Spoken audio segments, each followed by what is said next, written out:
Indian army chief general Manoj Mukund Naravane गुरुवार को कश्मीर का दौरा करेंगे और जारी अभियानों की समीक्षा करेंगे। उनका ये दौरा ऐसे वक्त में हो रहा है जब पाकिस्तान की तरफ से नियंत्रण रेखा पर सीज फायर का उल्लंघन और आतंकवादी गतिविधियां बढ़ गई हैं। आर्मी चीफ का दौरा भारतीय सैनिकों के लिए उत्साह का संचार करेगा। आर्मी चीफ का दौरा भारतीय सैनिकों के लिए उत्साह का काम तो करेगा ही, जो दिन रात देश की सुरक्षा में लगे हैं। वहीं इस दौरे से पाकिस्तान की चिंता बढ़नी तय है, जो पहले ही पीओके में आतंकवादियों के लॉन्च पैड के ध्वस्त किए जाने के बाद से डरा हुआ है।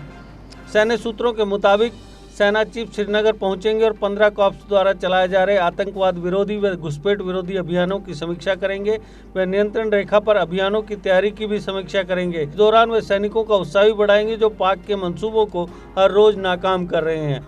सेना प्रमुख नरवणे ने 31 दिसंबर 2019 को पद ग्रहण किया था और उसके बाद से लगातार वह कभी सियाचिन तो कभी घाटी और कभी जम्मू आकर ऑपरेशन और यहाँ की तैयारियों का जायजा लेते हैं। पद ग्रहण करने के तुरंत बाद वह सियाचिन में अग्रिम चौकियों का जायजा लेने पहुंचे थे। मानवीय आपदा कोरोना संकट के वक्त भी पाकिस्तान बाज नहीं आ रहा और अंतर्राष्ट्रीय सीमा पर पाक रेंजर और नियंत्रण रेखा पर पाक सैनिक बिना उकसाहट के गोलाबारी कर रहे हैं। इस महासंकट में जब इजराइल से लेकर सऊदी अरब ने या तो सीज फायर की घोषणा कर दी है या फिर अपने सैनिकों को संघर्ष प्रभावित क्षेत्रों से बुलाकर कोरोना से निपटने में लगाया है, पाकिस्तान के सैनिक बिना उकसाहट के भारतीय सीमा की तरफ गोलीबारी कर रहे हैं। ऐसा माना जा रहा है कि कोरोना से निपटने में विफल रही इमरान सरकार ऐसा कर जनता का ध्यान एलओसी की तरफ मोड़ना चाहती है ताकि अपनी इज्जत बचा सके। इतना ही नहीं, पाक खुद सीज फायर का उल्लंघन कर रहा है और उल्टे भारतीय राजनयिकों को समन जारी कर रहा है ताकि दुनिया के सामने रोना रोकर सहानुभूति जुटा सके।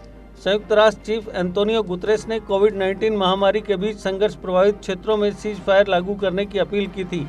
भारत और पाकिस्तान के बीच 2003 में नियंत्रण रेखा पर सीज फायर की घोषणा की गई थी, लेकिन पाक ने कभी भी उसका पालन नहीं किया और आए दिन उसका उल्लंघन करता है, जिससे भारतीय सीमा में जान माल दोनों का नुकसान हुआ है।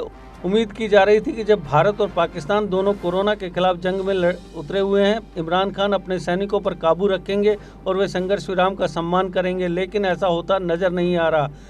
पाक की तरफ से सीमा पार से घुसपैठ की कोशिशें जारी हैं और संघर्ष विराम का उल्लंघन कर मोर्टार दागे जा रहे हैं, जिससे भारतीय सीमा में रविवार को 3 लोग घायल हो गए। इससे पहले 1 अप्रैल को घुसपैठ की कोशिश की गई। हालांकि भारतीय सेना ने न सिर्फ इसे नाकाम किया बल्कि 5 आतंकवादियों को भी मार गिराया। इसके बाद भारत ने पीओके के दुधनियाल में आतंकवादियों के लॉन्च पैड को निशाना बनाकर हमला किया और उसे ध्वस्त कर दिया। ये वही लॉन्च पैड है जहां से आतंकवादी भारत में घुसने की फिराक में थे।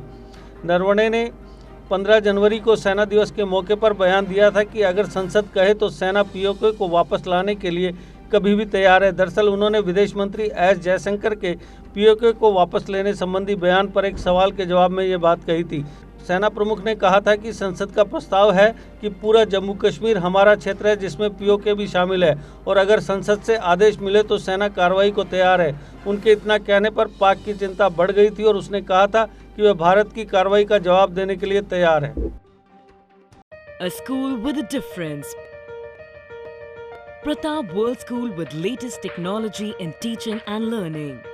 We focus on career academics, excellence and co-curricular activities. A world-class English medium co-educational residential cum day boarding school. Friendly environment, secure campus. Best hostel facilities like your home. Best school for your son and daughter. Admission open for all classes. Pratap World School, Defence Road, Pathankot. JK Update is fastest growing media house in J&K with 1.5 crore monthly views. JK Update is a best platform for advertise your brands and services. If you want to advertise your products and services, please contact us on this number. Mr. Sushil Sharma 705-109-1804. JK Update. Update रहें हमारे साथ।